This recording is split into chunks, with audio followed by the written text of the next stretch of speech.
In the beginning there was silence, not the peaceful kind, but the silence of a scream buried beneath centuries of forgetting, the silence of a child who stopped crying because no one came, the silence of a soul shattered into fragments, each piece exiled to survive.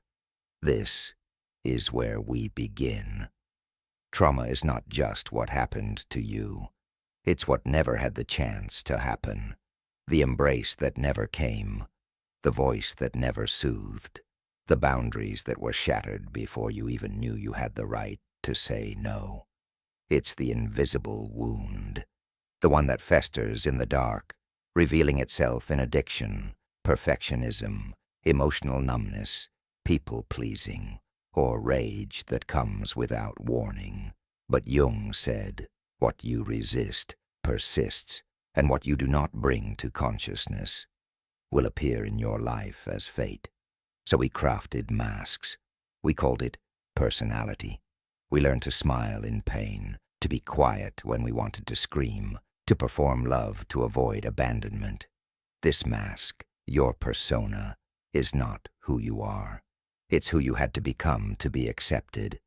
But underneath it lives the shadow.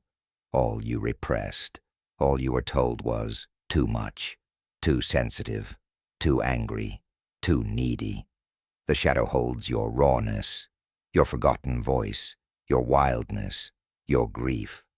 But here's the paradox. The very parts you exiled are the keys to your wholeness.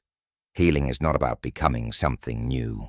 It's about remembering, unlearning, returning. You must descend, like Inanna, like Orpheus, like every mythic soul called to the depths, to feel what you buried, to grieve what you lost, to touch the rage beneath your smile, to weep for the child who became the parent, the protector, the pleaser, the performer. This is not a gentle process. It is sacred brutality. It is the breaking of illusion, the fire of initiation. But you are not broken. You are becoming.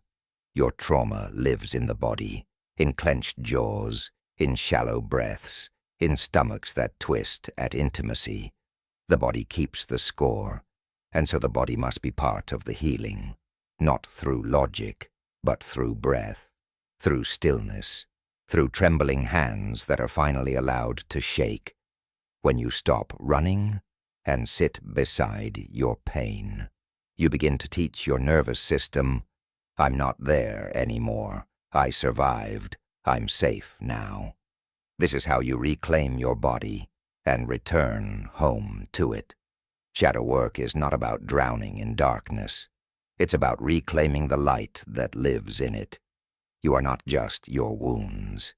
You are the artist who carves meaning from them, the warrior who chooses softness, the soul who says, I am not what they did to me.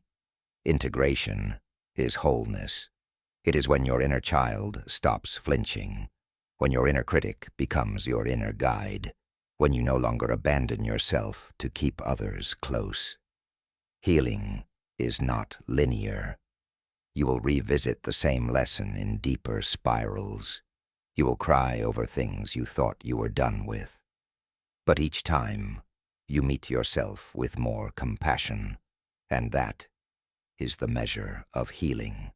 So if you are walking through the fire now, if your heart feels like it's bleeding memory, know this: your pain is not proof of your weakness. It is evidence of your capacity to feel, to live, to love again. You are not lost. You are remembering. You are not broken. You are unfolding. This journey is not easy, but it is holy. And you, brave soul, are coming home to the self you were never meant to abandon, to the soul that never stopped waiting for you.